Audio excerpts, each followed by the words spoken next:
What's up, YouTube? This week there wasn't a whole lot going on in the news, nothing really major anyway. I wanted to talk to you before we get into our video reaction. I want to talk to you first about the new Ghost Hunters show is now begun. It started in August, which I didn't know. I just knew it was coming out, so I've started watching it.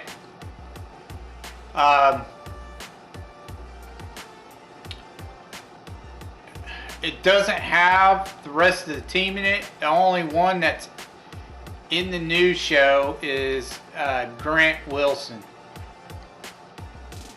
Something happened where after the show stopped running in 2016 with Jason and the rest of the team,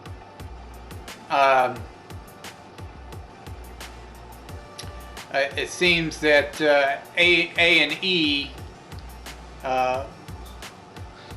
bought the brand Ghost Hunters from Sci-Fi. And they contacted Grant Wilson and asked him to come back on with an all-new show. However, A&E owns the Ghost Hunters logo, and Jason and the rest of the team, TAP's team, they have gone ahead and started a new show themselves, but instead it's going to be on the Travel Channel. And it's it don't come out to October. And they're calling it Ghost Nation. I'm kind of curious to see how that works. Now, you're not going to tell me that there wasn't some falling out between Grant and Jason. Because you know that Jason, or Taps, has got to be miffed at the fact that they can no longer use the Ghost Hunters brand, the name, because it's owned by A&E, and now it's part of the Grant Wilson show. So there had to be something else going on besides Grant going, oh, I just need to, you know, spend some time with my family, blah, blah, blah. In fact, the new show, Ghost Hunters, they try to open up with that, you know, that he left the show because he wanted to spend time with his family, and now his kids are all grown up, so now he can come back to ghost hunting. I call BS on that. Flat out, it's gotta be BS. There's something else going on between Grant and Jason, because if that were true, then they would have just brung the whole crew on the show. You know, it started all the adventures again with everybody from the old crew. But my guess is that Jason's a lot harder to deal with than Grant is. And Grant didn't want to deal with Jason anymore, so they had a falling out. Anyways, that's the way it's going to go. Now, I'm checking out this new Ghost Hunters, and I will check out Ghost Nation when it does come out, just to see, you know, what exactly they're doing. I'll probably like Ghost Nation better just because it has Steve and Tango on there, because I really like them too. They're fun and goofy, and you know, they make the team. Not Jason, Steve, and Tango. They make the team. But anyways, I have been checking out the first 3. They've already got like 3 episodes, and I've already watched them.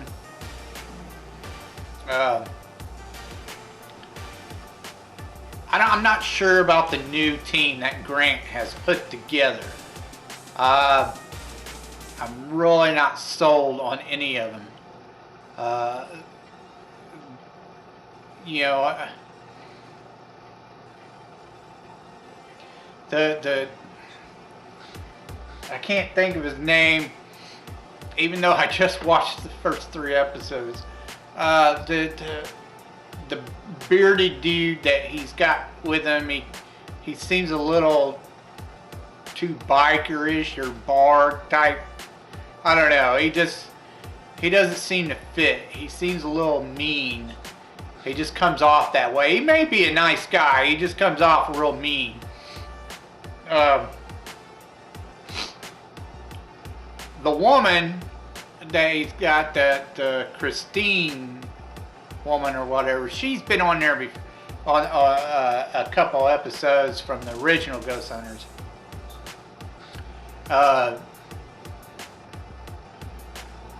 You know, I'm not real sure about her either. She don't come off as the best investigator.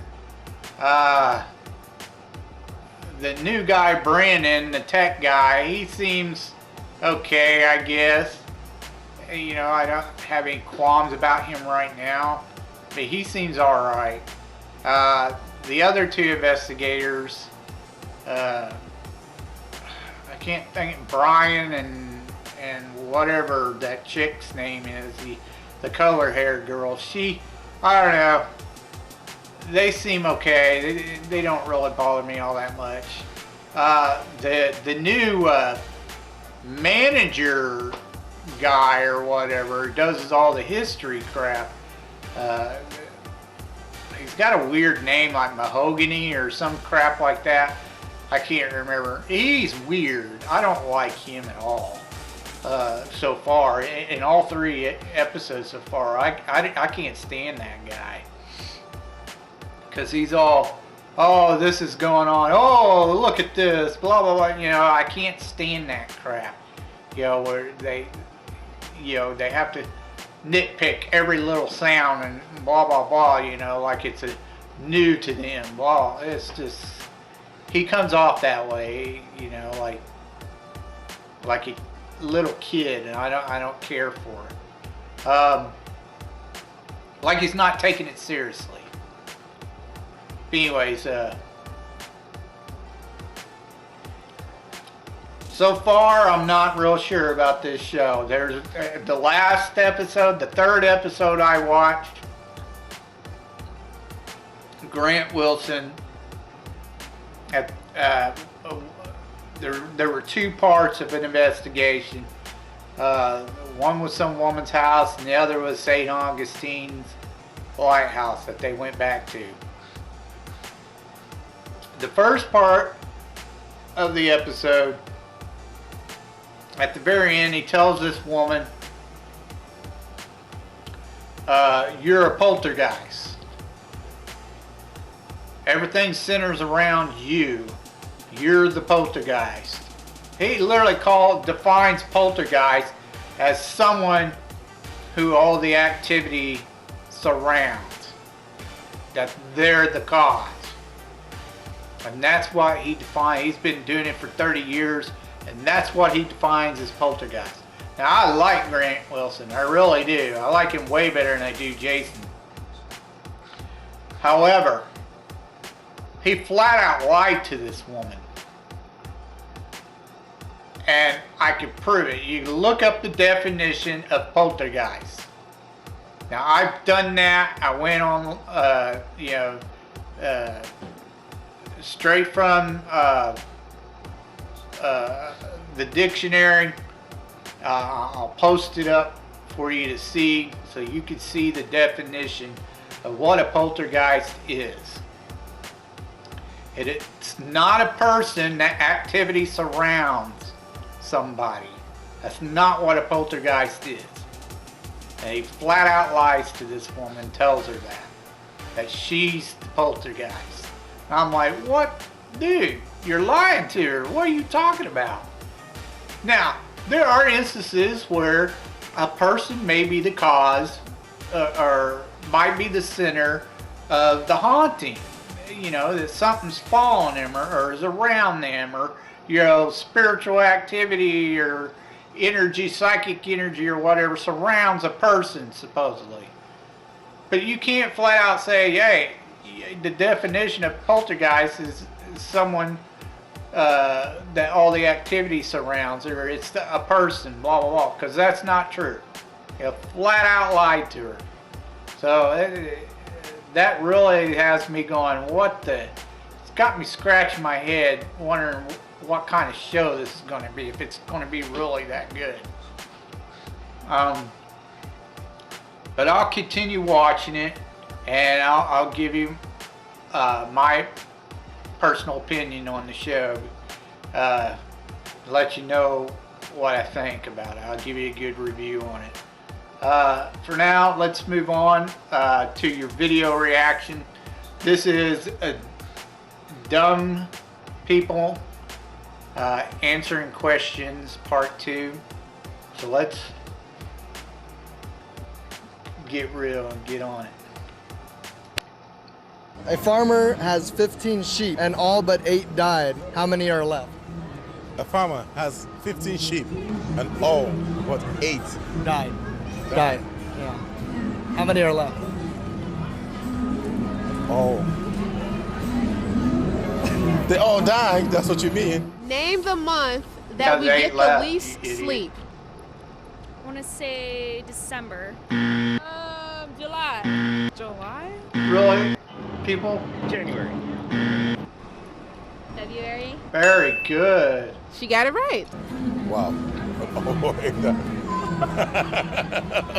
So tall. okay. All but 8 died. Okay, all but 8 died. Yeah. Oh. He literally tells them in the question. No, I'm sorry, that's wrong. I don't remember. Okay, let me give you a hint. It's the name of a candy bar. Babe Ruth. Oh my Babe God. Yes, it's the Babe Ruth galaxy. Very good. How many planets in our solar system? There's like, what, 12 to 50? I don't know. 12 to 50? Yeah, it That's could be quite a between range. that. I'm not even sure. No. How many planets in our solar system? Oh, let's say 100. What the hell? I have no Now, idea. did I hear you just graduated college? I When? did, but When, I this didn't week? study astronomy. How many planets are there in Oh, our solar system? I want to say 12. How do you Seven? how do you say no in German? Da? Da? What the? I don't know German. No, 9. 9? Oh, I was close. How many planets are there? 9. 9. Very good. All right, what's your name? Oh my God. Eugene, you're from Chicago. Basic Okay, Science which is in Chicago. 101. Which constellation is the bull? You got me. There's a car named after it. The Ford. Oh, the Mustang. Spell What the- psychiatrist. Jeez. You trying to find Google? TV. No.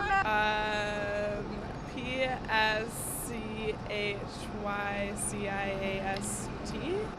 Oh. P-S-Y-C-H-I-A-T-R-I-S-T. And hey, All right, girl, not somebody bad. know how to spell.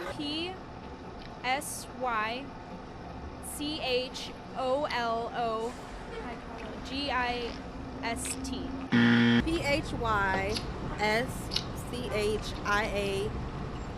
P-H-Y-S-C-H-I-A-R-T-I-S-T. P-S-Y... Psychiatrist?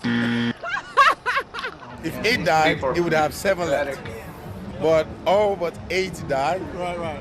That means This guy's still trying to figure it they all out. died, man. They all 8 sheep were died. left. 8 sheep was 8 were left. left. All but 8 died. Oh, Yeah, all but 8 good. died. That's true. Wow. Okay, that's true. Wow. Do you think the Pretty United dumb States should people. consider military action against North Korea? I would say yes. And where exactly is North Korea? It's in what? As far as on the map? Okay, now these I can understand that people get wrong because geography, not many people are really familiar with your geography. Yo, what? That's understandable. Earth. Milky Way? How many planets are in our solar system? A lot. My very educated mother just served us. It's either 7 or 8, but I mean, I'm gonna say 7. There's no planets in our solar system, right? We're talking with Caitlin Wilcox. Caitlin. You're from where? Arkansas. Arkansas. Okay. How is the school system in Arkansas? It's awesome. It's good. Mm-hmm. All right, let's see It's how. really good. Let's see how good it is. How many oceans are there? Oceans? Yeah. I've only been to one. You've been to one. I've been to one. Which one were you at? Florida. Which one? An ocean. Which ocean did you go to in Florida? Pacific Ocean. You went to the Pacific Ocean Yeah. in Florida. How was it? It's good. It was good. It was nice, yeah. What is the largest country in South America? In South America, Africa? Africa. And where is Iraq? I don't know. Like South Europe or something? South I don't Europe. Know. I don't know. Iraq is in South. So you go to Europe, you go south. Yeah, I don't know. What country would you find the Panama Canal in? Panama Canal. Is there a country named Panama? No? I don't know. Is there? No. Oh. Is it in the U.S.? No. Why do they call it the Panama Canal, you think? Is there the guy named Panama? Maybe. There's a guy named Panama, and he did what? What He made the hell? Canal? The Canal. Panama Canal? If you're going down to use the Panama Canal, you're trying to get from where to where? One place to another? It's faster? Faster than, yeah, but from where does it go? Oh. Panama and... This guy's messed and up. France? I don't know. Panama and France. Well, that's it. That's part 2. There'll be more parts of that later on. Yeah, some people are just really dumb. They can't answer simple questions most of the time. As I said, I understand the geography part. I'm not an expert with geography either. I probably get some of that wrong, you know, where certain places are at on the world map. I wouldn't be able to do it always be able to do it unless it was, you know, pretty well known places, you know. But that's it for your video reaction. Let's move on to your B-rated movies. Alright, you movie holics, let's get on to your B-movie reviews. The first thing I want to mention is that we've gone back to Fantasy Week. This will be a series of fantasy movies. Earlier on in the videos that I've been doing, you'll see DeathStalker. I did the first DeathStalker a while back. So in this time I decided to go ahead and finish out the series. I did the next 3. There's 4 of them, so I did the next 3. The first one is called, you know, DeathStalker 2 is called Duel of the Titans. Of course, these are all, you know, spun off Roger Corman's DeathStalker. This one was done in 1987. It started John Tarlisky as DeathStalker and Monique Gabrielle as the princess. You're going to find a reoccurring theme. DeathStalker is always helping some sort of princess. In every single movie, he's helping some kind of princess. In this one, the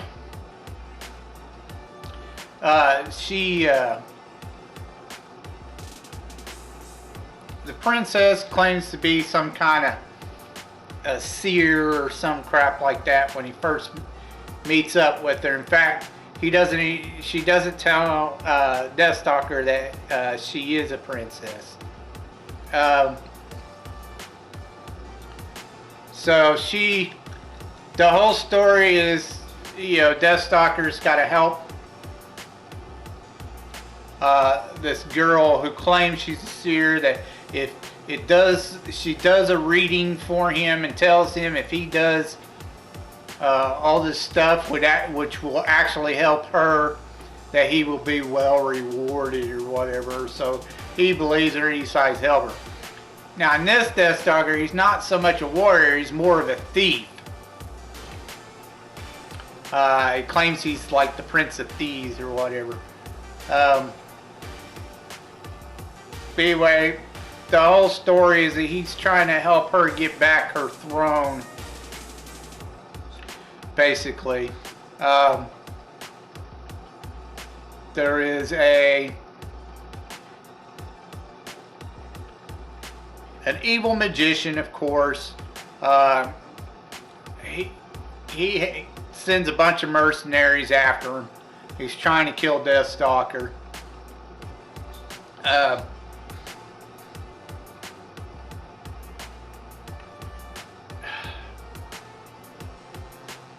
He kind of has like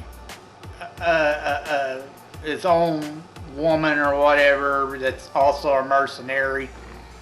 But he also he's somehow able to clone the princess, and he has to drain, or she has to drain men of their life or whatever in order to stay alive, to keep going. And he's trying to come up with some kind of potion that will eliminate that, and the fact that she can't be, she wants her the real princess killed so that she could take her place, but unfortunately the evil magician tells her, I can't kill her because you guys are connected. If I kill her, you die as well. So that's the whole point of him trying to come up with this potion to keep her to stay alive, and for the real princess to die. Eventually, though, he comes up with the potion, but by that time DeathStalker and the real princess is already at the castle pretty much, and DeathStalker kills everybody, and the princess kills the fake princess, the clone or whatever. Everybody lives happily ever after.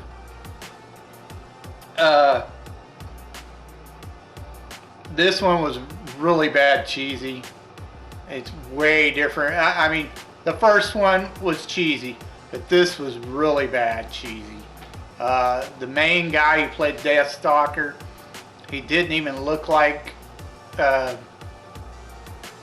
even close to what you would imagine as DeathStalker. He's real short and scrawny looking, and he tried to put a comedic element into it, and he just wasn't funny. Some of the stuff in there was pretty bad. The acting wasn't really all that great either. Moving on to the next one, the third DeathStalker installment was called Warriors from Hell, and it was done in 1988. Now, this movie, for some reason, gets a lot of bad rap from the rest of the DeathStalker series, which I don't understand. I actually like this one better than I do the second one. I thought the second one was the worst.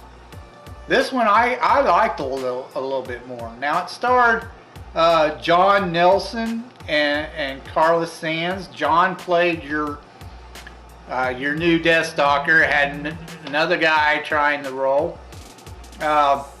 Again, no, he didn't come off looking like what you would picture as a DeathStalker.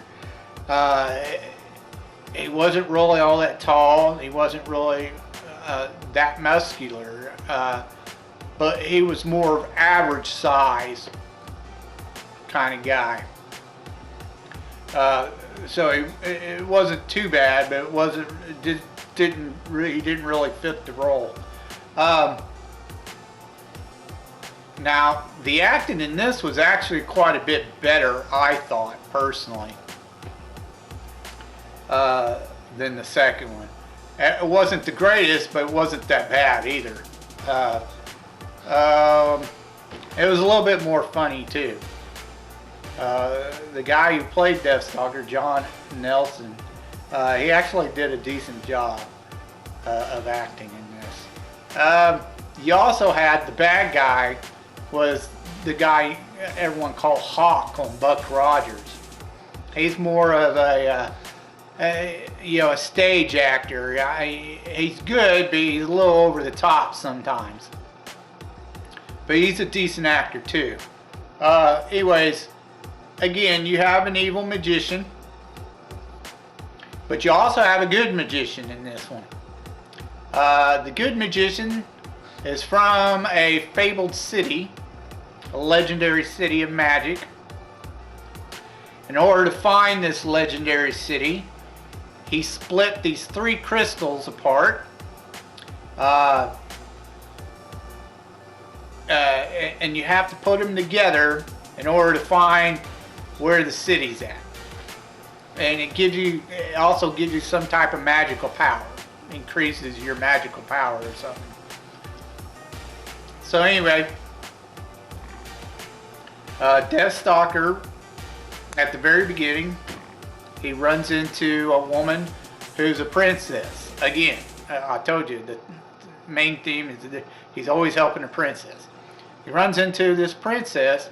She gets killed and gives him her half of the stone. Now the evil magician, he has the other half of the stone. At first they thinking there's only 2, but there's actually 3 parts to it. Eventually the evil magician gets a hold of the stone, the other part of stone that DeathStalker has. And he finds out that you need 3. So they kidnap the good wizard to try to force it out of him. Now, he has a woman too. It's kind of like, she's real nuts. She wants to torture people. She gets off on it. Anyways,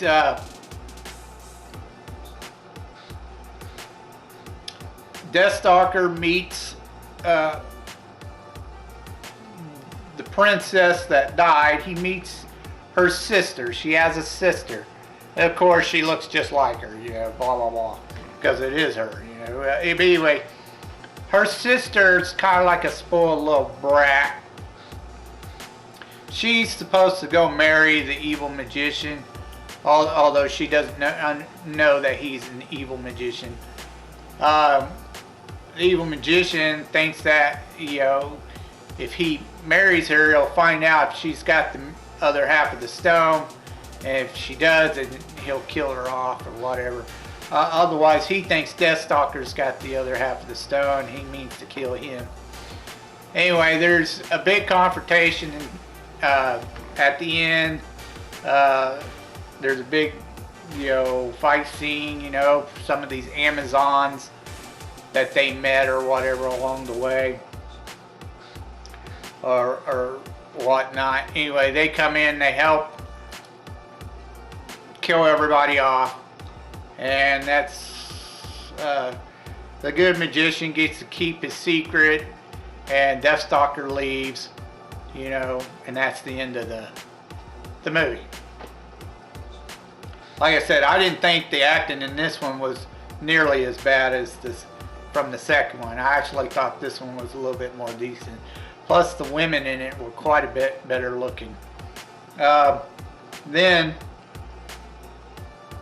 you have the 4th one, which is called Match of the Titans. It was done in 1991. They brung back Rick Hill, the original DeathStalker. from the first movie. And the princess in this was, of course, Maria Ford.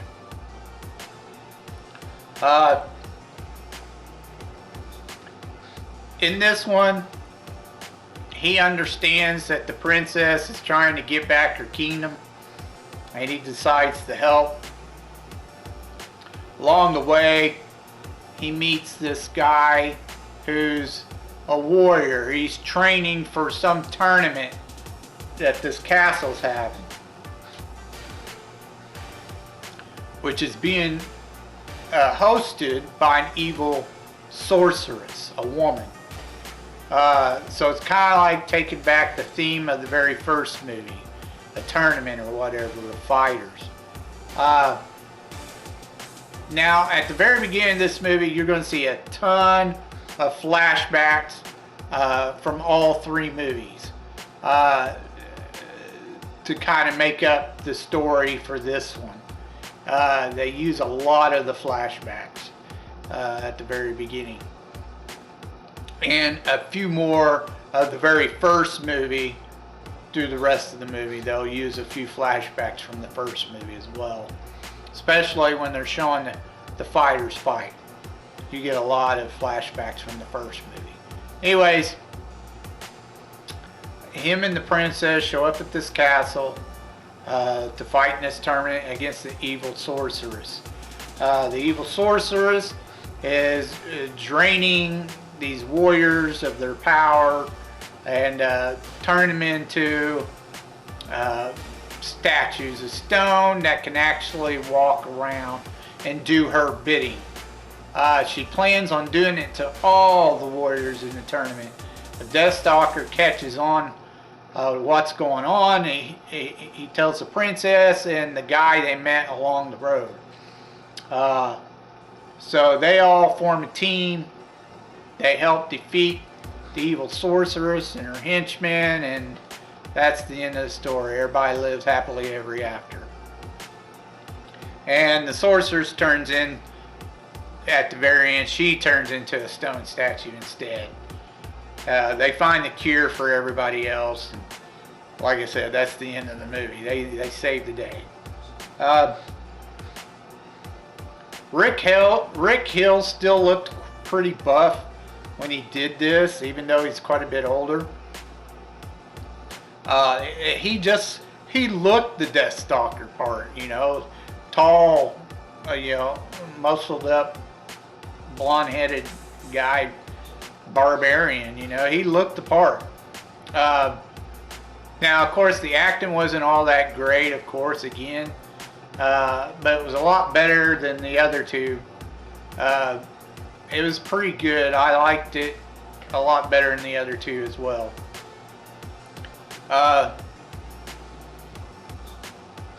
You know, if you're into the fantasy, 80s fantasy, these are definitely some of the movies you need to check out. However, you really don't need to watch the second DeathStalker because it's really bad. It has nothing to do with the rest of them. He doesn't even play the DeathStalker part right anyway. But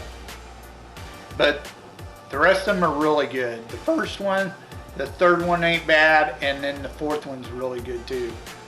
Check them out if you're into fantasy, 80s fantasy. So that's all I have for you this week. If you have any suggestions of a B movie or cult classic you would like me to review, leave it down in the comment section down below, and I will try to get around to it as soon as I possibly can. Anyways, I told you you'd be told the truth, and you've just been told.